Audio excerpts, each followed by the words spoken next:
ভাগবত অমৃত যেটা, এইটা ভক্ত শ্রবণ করে এবং ভক্তের ভিতরে যে ভাবের জন্ম নেয়, এই ভাবকে আস্বাদন করেন অনাদির আদি গোবিন্দ। তাহলে ভাব, এই ভাবটা তখনই জন্ম নেবে যখন আপনি একান্ত মনে শ্রবণ করবেন। তার মধ্যে কোনো বিঘ্ন এলে সম্ভব না, কখনো সম্ভব হয়ে ওঠে। তবে আমি যে কথাটা বলতে চাইছিলাম, যে ভাগবতটা সাধারণ কোনো একটা পুঁথি না, কোনো একটা উপন্যাস না, কোনো একটা বই না, এটা হলেন ভগবানের বারমূল মূর্তি, স্বয়ং শ্রীকৃষ্ণ। এদিকে একটু লক্ষ্য রাখবে বাবা। বারমূল মূর্তি কৃষ্ণ দ্বৈপায়ন বেদব্যাস লিখেছেন যে ভগবতী লিখলেন শ্রী ভাগবতানন্দ প্রত্যক্ষে শ্রীকৃষ্ণ স্বয়ং। অর্থাৎ এই ভাগবত হলেন ভগবান স্বয়ং। এই ভাগবতের ভিতরে 18,000 শ্লোক রয়েছে, 12টি স্কন্ধ রয়েছে এবং এই ভাগবতের ভিতরে 335টি অধ্যায় রয়েছে, খণ্ড খণ্ড রয়েছে। তবে ভগবানের বারময় মূর্তি, এই যে 12টা স্কন্ধ রয়েছে, এই 12টা স্কন্ধের প্রথম এবং দ্বিতীয় স্কন্ধ ভগবানের যুগল চরণ, তৃতীয় এবং চতুর্থ স্কন্ধ হলেন ভগবানের জানু, পঞ্চম স্কন্ধ হলেন ভগবানের নাভ্যস্থল, ষষ্ঠম স্কন্ধ হলেন ভগবানের হৃদয়, সপ্তম এবং অষ্টম স্কন্ধ হলেন ভগবানের দুই বাহু, নবম স্কন্ধ হলেন ভগবানের কণ্ঠ, দশম স্কন্ধ হলেন ভগবানের মুখ, একাদশ স্কন্ধ হলেন ভগবানের ললাট, দ্বাদশ স্কন্ধ হলেন ভগবানের মস্তক। এই হল ভাগবত। এই ভাগবত শ্রবণ করলে কি হয়? 88,000 মুনিগণ যখন সম্যকদাস আশ্রমে প্রথম ভাগবত শ্রবণ হচ্ছে, সেখানে সনক ঋষি রয়েছে জিজ্ঞাসাকর্তা এবং সকলের চেয়ে যিনি বয়সে ছোট, কৃষ্ণ দ্বৈপায়ন বেদব্যাসের প্রধান শিষ্য সৌতমণি। বাবুদিকে লক্ষ্য করতে হবে, তুমি কথা বললে হবে না, এদিকে লক্ষ্য করতে হবে বাবা। সাউন্ডটা অনেক সূক্ষ্ম হতে হবে, তোমার সাউন্ডটা তো ভালো হোক, একটি লক্ষ্য করো। ভক্ত যাকে একটু আনন্দ পায়, তোমার সাউন্ডের জোরে আনন্দ পাবে, তাই না? আমি এখান থেকে ছোট ছোট করে বলবো, ভক্তের হৃদয়ে গিয়ে পৌঁছবে এবং হৃদয়ে গিয়ে যে মহাভাব, যে মহাপ্রেম জন্ম নেবে, এই প্রেম ধ্বনি জীবে যেটা তৈরি হবে, এটাই হবে ভগবানের চরণের প্রসাদ। এবং এই প্রসাদে যখন ভক্ত তার কাছে পৌঁছে দিতে পারবে, সেই দিনই পাবে যে মুক্তি। প্রেম সে বলুন, আর একবার বলুন না, একটু জোরে বলুন না, দুই হাত তুলে বলুন না, জয় জয় শ্রী রাধে। মাঝখানে না কিছু মায়েরা মনে হয় একটু ফাঁকি দিচ্ছে। আপনি ফাঁকি দিলে আমি তো কিছু বলবো না। এর পাশে আমার গোবিন্দ রয়েছে, গোবিন্দ দেখছে যে কয়জনে ফাঁকি দিচ্ছে আর কয়জনে সত্যিকারে আমার রাধারানীর নাম করছে। যতদিন পর্যন্ত রাধারানীর কৃপা না হবে, ততদিন পর্যন্ত অনাদির আদি গোবিন্দ শ্রী কৃষ্ণ তাকে কৃপা করবে না। কেন কৃপা করবে না? কেননা রাধা রানী হলো একমাত্র কৃষ্ণ প্রেমের গুরু। কৃষ্ণ ধন কেমন ধন একমাত্র শ্রীমতী রাধারানী জানেন। আগামী দিন থেকে কমিটি সকল ভক্তবৃন্দের কাছে প্রার্থনা, এখান থেকে আটকিয়ে দেবে। ভাগবত আরম্ভ হলে সামনে কেউ আসবে না, যারা আসবে পিছন থেকে আসবে, যারা আগে আসবে তারা আগে বসবে, যারা পরে আসবে তারা পিছনে বসবে। ভাগবতের পাশ থেকে এইভাবে ঢুকবি না, এই রাস্তাটা বন্ধ করে দেবেন, আপনাদের কাছে প্রার্থনা।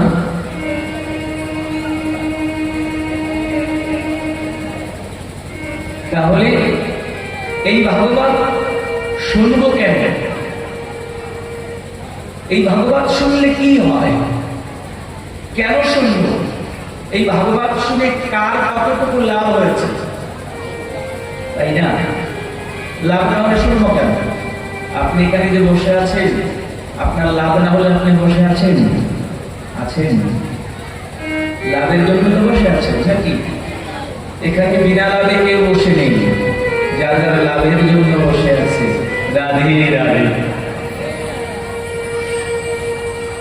লাভের অভাব হয়, বিনা লাভে কেউ তুলো ববে না, বয় না। সবাই এখানে লাভের জন্য বসে আছে। কি লাভের জন্য বসে আছে?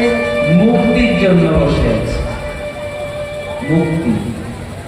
তাহলে যে মুক্তির জন্য বসে আছে, মুক্তিটা কি আমি মরে যাব, ভগবান আমাকে পার করে দেবে, এটাই কি মুক্তি? এটাকে কি মুক্তি বলা হয়? না না না, এটা মুক্তি না। ৮০ লক্ষ জনি বিহিত করার পরে ৪ লক্ষ বার যদি মানব জন্ম পায়, এই মানব জন্মকে দুর্লভ জন্ম বলা হয়। মানব জন্ম নিয়ে যদি আমি কিছু না দেখতে পারলেন, গোবিন্দর জন্য কিছু না করতে পারলেন, তাহলে আপনার এই জন্ম নেওয়ার কি প্রয়োজন ছিল? আমি যদি মরণের জন্য মরলেই যদি মুক্তি পাই, তাহলে কেমন হলো? এত কষ্ট করে চিন্তা করুন, আপনি এত কষ্ট করে খাটাখাটনি করে একটা সুন্দর করে ঘর তৈরি করলেন, তাই না? এইটা সেই ঘরটা আপনি তৈরি করলেন ঘরে বসত করবেন এই জন্য নাকি?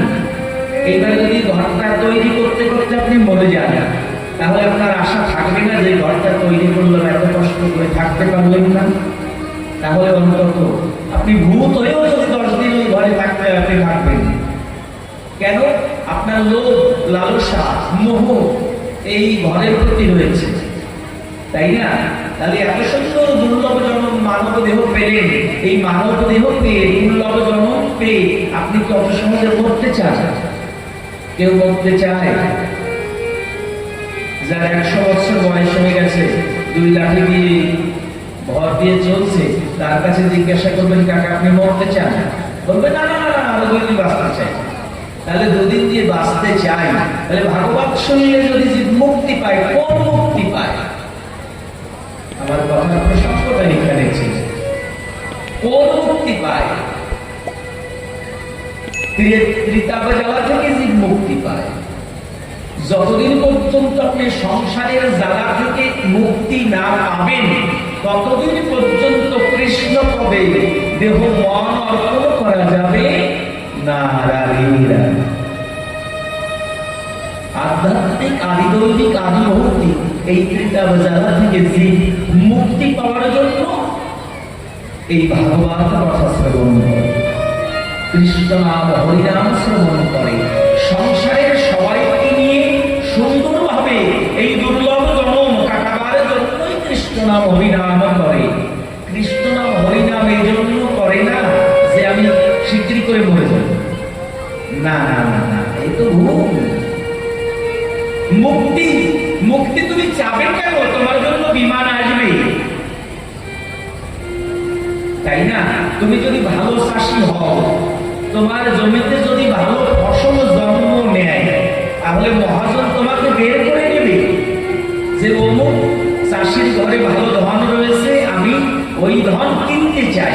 তুমি যদি ভালো ভক্ত হও, সত্যিকারে যদি তুমি দীনবন্ধুকে ভালোবেসে থাকো, গোবিন্দকে যদি সত্যি মনের আসলে বসিয়ে থাকো, তার প্রতি যদি তোমার সত্যি স্নেহ, প্রীতি, প্রেম জন্ম হয়ে থাকে, তাহলে সেই প্রেম খরিদ করবার জন্য ভগবান তোমার দুয়ারে এসে তোমার সময় মতো তোমাকে নিয়েই যাবে।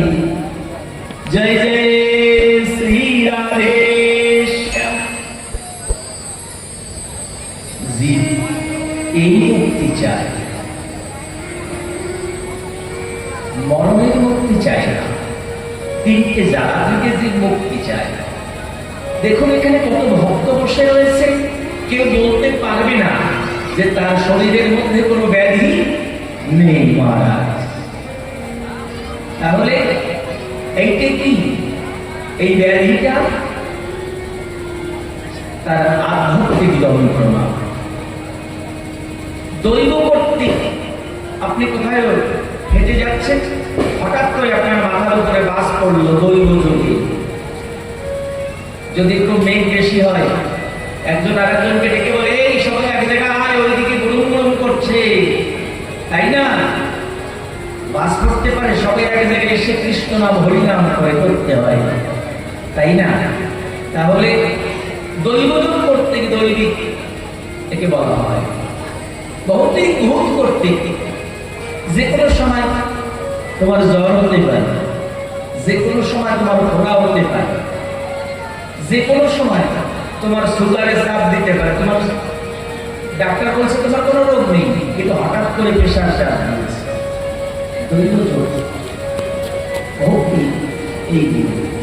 তবে এই যে তিনটে জ্বালা, সংসারে স্বামী স্ত্রীর মধ্যে বন্ধুত্ব নেই, প্রেম নেই মহারাজ। কামাই রয়েছে লক্ষ লক্ষ টাকা, কামাই রয়েছে মাসে, কিন্তু ঘরে গেলে স্বামী স্ত্রীর মুখ দেখে আনন্দ পায় না, স্ত্রী স্বামীর মুখ দেখে আনন্দ পায় না মহারাজ। তাহলে এই দৈবযোগ এবং ভৌতিক কর্তৃক এই কর্ম, এই ভাগবত শ্রবণ করলে জীবের মধ্যে প্রেম জন্ম নেয়। যে প্রেমটা জন্ম নেয়, এই প্রেমটা নিষ্কাম প্রেম জন্ম নেয়। শাস্ত্র বললেন সর্বক্ষণ ব্রহ্ম, সর্বত্রে আমি ব্রহ্ম রূপে বিরাজমান রয়েছি। তুমি শুধু আমাকে চেনার চেষ্টা করো, আমাকে জানার চেষ্টা করো, আমাকে বোঝার চেষ্টা করো। ভগবান এই মানব জন্ম দুর্লভ জন্মে, এই মানব জমিতে যাতে কৃষ্ণ নামের ফসল উৎপাদন হয়, তাই ভাগবত কথা শুনতে হয়। এবং আপনি যে মতে থাকুন না কেন, আপনি কালী মন্ত্রে দীক্ষা নিন, হরিচাঁদ ঠাকুরের মতে দীক্ষা নিন, কৃষ্ণ মন্ত্রে নিন, রাধা মন্ত্রে নিন, আপনার মন যাকে ভালো চায় আপনি সেই মন্ত্রে দীক্ষা নিন, তাতে কোনো অসুবিধা নেই। কিন্তু এই মানব বৃক্ষে যখন ফল ফলবে, তখন কৃষ্ণ নামেই ফল ফলবে। ফল যখন ফলবে, 6 জন মিষ্টি খেতে গিয়েছে মিষ্টির দোকান, যখন মিষ্টি খেতে গিয়েছে 6 জন গিয়েছে মিষ্টি খেতে, কিন্তু 6 জন আলাদা আলাদা মিষ্টি ভালোবাসে। একজন বলছে আমাকে রসগোল্লা দাও, ময়রা রসগোল্লা দিয়ে দিয়েছে। একজন বলছে আমাকে রাজভোগ দাও, তাকে রাজভোগ দিয়ে দিয়েছে। আর একজন বলছে আমাকে ল্যাংচা দাও, তাকে ল্যাংচা দিয়ে দিয়েছে। আর একজন বলছে আমাকে কথা নাও, আমাকে একটু দই দাও, তাকে দিয়ে দিয়েছে। একজন বাতাসা খেয়েছে, এই কয়জনে খাওয়া হয়ে গেছে। এবার এক একজনে তো আলাদা মিষ্টি খেয়েছে নাকি, মিষ্টি তো আলাদা, রসগোল্লা, চমচম, বাতাসা, কেউ দই দিয়েছে, মিষ্টিগুলো তো আলাদা। 6 জন দোকানের বাইরে বলছে বন্ধু মিষ্টিটা কেমন লাগলো, তো রসগোল্লাটা কেমন লাগলো? বললেন মিষ্টি লেগেছে। বললেন তোর দইটা কেমন লেগেছে? বললেন মিষ্টি লেগেছে। আর স্বাদ কেমন? বলছে মিষ্টি। রসগোল্লার স্বাদ কেমন? বলছে মিষ্টি। যে বাতাসা খেয়েছে তাকে বলছে তুই তো বাতাসা খেয়েছিস, কেমন খেয়েছিস বন্ধু? বললেন মিষ্টি। বললেন বাতাসার স্বাদ কেমন? বললেন মিষ্টি। যেমন মিষ্টির স্বাদের বর্ণনা করা যায় না, তেমন নানাবিধি নানা মতের মধ্যে যে ভক্ত রয়েছে, সেই ভক্তের মধ্যে যে প্রেম ফল জন্ম নেয়, তার বর্ণনা কেউ কোনোদিন করতে পারে না। নামান্বিত ফল জন্ম নেয়। তুমি কৃষ্ণ নামের লক্ষ্য করো, তাহলে কথার ভেতরে কোথায় যেন হারিয়ে গিয়েছিলাম। আবার না, এই জড়জগতের হারানোটাই মানুষের বিঘ্ন ঘটায়। একজন মিষ্টি খেয়ে কেউ কিন্তু বলতে পারলো না যে কোন মিষ্টির কেমন স্বাদ। ঠিক যিনি কৃষ্ণ ভক্ত রয়েছে তার মধ্যে যে ভাব জন্ম নিয়েছে, তার যে ভাব, এই ভাবের কথাটুকু কি কেউ ব্যক্ত করতে পারবে? ব্যক্ত করতে পারে যে আমার মধ্যে এইভাবে জন্ম নিয়েছে? এবার হরিচাঁদের কোন ভক্ত এসেছে, তার মধ্যে যে ভাব জন্ম নিয়েছে সে বলতে পারে আমার মধ্যে এইভাবে জন্ম নিয়েছে, এইভাবে এই আশ্বাস বলতে পারে না। মাঠের ভিতরে একটা বৃক্ষ রয়েছে, বৃক্ষের চারিদিকে 10টা ডাল রয়েছে। এবার বৃক্ষটার গোড়া থেকে উঠতে হয়, ডালে ডালে গিয়ে দোলনা খায়। যখন দোলনা খায়, এইবার দেহটা ক্ষীণ হয়ে আসে, আবার আস্তে আস্তে কিন্তু ওই ডালের থেকে গোড়া দিয়ে নিচে নামতে হয়। ঠিক তদ্রূপ সনাতন ধর্ম, সত্য সনাতন স্বরূপ একটা বৃক্ষ। এই সনাতন ধর্মের বৃক্ষের নানাবিধি ডাল রয়েছে। কোন ডালে হরিচাঁদ ঝুলছে, কোন ডালে কৃষ্ণ ঝুলছে, কোন ডালে রাধা ঝুলছে, কোন ডালে গৌরাঙ্গ মহাপ্রভু ঝুলছে, কোন ডালে লোকনাথ ব্রহ্মচারী ঝুলছে, কোন ডালে অনন্তচন্দ্র ঝুলছে, কোন ডালে সত্যানন্দ ঠাকুর ঝুলছে। এক এক ডালে একত্র ঝুলছে, কিন্তু যখন নামতে হবে তখন গোড়াই নামতে হবে, আর যখন উঠতে হবে তখন আপনাকে গোড়া থেকেই উঠতে হবে। দুদিনের দুনিয়ায় জীব জগতে এসেছি আমরা এই সংসার জগতে আনন্দ পাওয়ার জন্য। এই আনন্দ যখন আপনি পাইতে চাবেন, এই আনন্দ যখন উপভোগ করতে চাবেন, তখন আপনাকে তৃতীয় জ্বালা থেকে মুক্তি পেতে হবে। তাই তৃতীয় জ্বালা থেকে মুক্তি পাওয়ার একমাত্র ধন হল শ্রীমৎ ভাগবত। সত্যি ব্যাখ্যা করে বললেন, তুমি ভাগবত শোনাতে চাইছো, তাহলে ভাগবতে প্রথম শ্লোকটি আজ সত্যমণি বললেন এবং সর্বকৃষির সঙ্গে সম্যপ্রাস আশ্রমে 88,000 বসে রয়েছে। সবাই হাত জোড় করবেন, ভাগবতের প্রথম শ্লোক সবাই সিধা হয়ে বসে হাত জোড় করে বলবেন।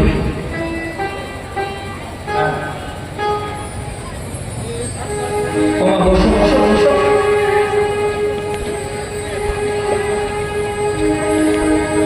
ওম নমো ভগবতে বাসুদেবায়। ওম নমো ভগবতে বাসুদেবায়। ওম নমো ভগবতে বাসুদেবায়। সচ্চিদানন্দ রূপায় বিশ্বপ্রত্যাগে হেতবে তাপত্রয় বিনাশায় শ্রীকৃষ্ণায় বয়ং নমঃ।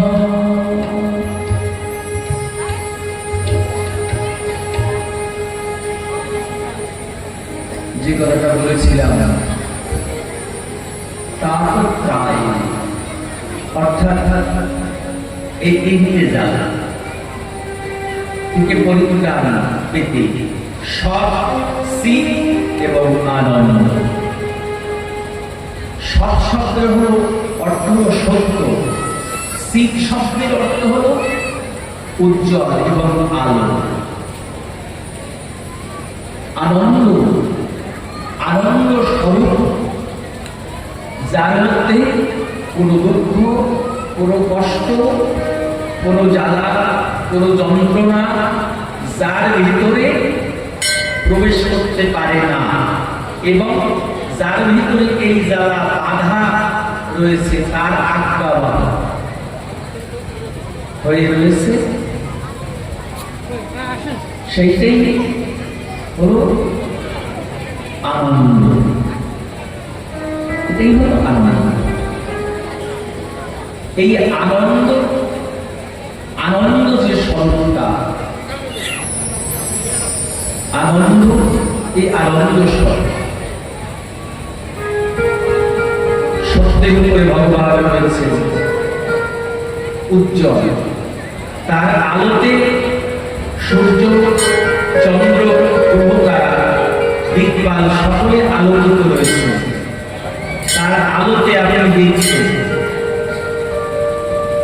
তার যে উজ্জ্বল যে প্রকাশ, এই প্রকাশে কিন্তু আপনি দেখছেন এই প্রকাশে জগৎ চলছে।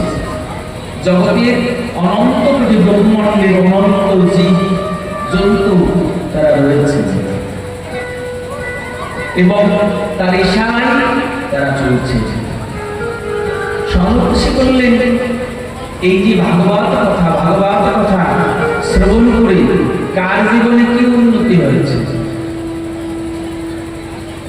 আজ সত্যই বললেন অষ্টশে হাজার জনে নর যখন বসে রয়েছেন তখন বললেন যে তাহলে আমার একটা মূল কথা শ্রবণ করো। উত্তম নগর নামে এক নগর ছিলেন, সেই নগরে আত্মাদের ব্রাহ্মণ নামে এক ব্রাহ্মণ ছিলেন। সেই ব্রাহ্মণ বিবাহ করেছে, বহু বৎসর হয়ে গেছে, কিন্তু তার ঘরে কোনো সন্তান জন্মগ্রহণ করে না। কিন্তু নিত্য নিত্য ওই আত্মাদের ব্রাহ্মণ কি করতে? নারায়ণ পূজা করতে। প্রভাতে গিয়ে অজয় নদীর পৌর থেকে জল তুলে নিয়ে নারায়ণ পূজা আগে করতেন। নারায়ণ পূজা করবার পরেই তিনি অন্য জল গ্রহণ করতেন। এইভাবে বৎসরের পর বৎসর বিগত হচ্ছে, কিন্তু ব্রাহ্মণের মনের ভিতরে আনন্দ নেই। কেন আনন্দ নেই? তার বংশ রক্ষা করবার জন্য কেউ নেই, তো এই জন্য কোনো আনন্দ নেই, নিরানন্দ রয়েছে। মনে মনে চিন্তা করছে যে ঘরে গেলে গিন্নির ঝাঁকুনি খেতে হয়। ওনার স্ত্রীর নাম ছিল ধুন্দুলি। ধুন্দুলির কাছে গেলেই ঝাঁকুনি শুনতে হয়, এ দেহ রাখবে না। আজকে এই অজয় নদীর জলে আমার দেহটা বিশ্বাস গ্রহণ করে মরবার প্রস্তুতি নিয়ে যখন নদীর কূলে গিয়ে দাঁড়িয়েছে, এই সময় একজন মহাত্মা এসেছেন। মহাত্মা এসে বললেন যে ব্রাহ্মণ, তোমার মনের ভাবনাটা খারাপ দেখছি। বললেন, হ্যাঁ মহারাজ, আমি দেহ ত্যাগ করবো। বললেন, এত সুন্দর মানব দেহ পেয়েছ, এই দেহটা তুমি ত্যাগ করতে চাও কেন? বললেন, আমার বংশজাত কেউ নেই, আমার কোনো সন্তান নেই, আমার বংশ নেই, আমার মৃত্যুর পরে আমার বংশে আর কেউ থাকবে না। মহারাজজি বললেন যে সন্তান চেয়েও না, সন্তান দিয়ে দরকার নেই, তুমি যেমনি আছো এমনি ভাবেই গোবিন্দ সেবা করে যাও, এতেই তোমার ভালো হবে। বললেন, না, আমার একটা সন্তানের প্রয়োজন।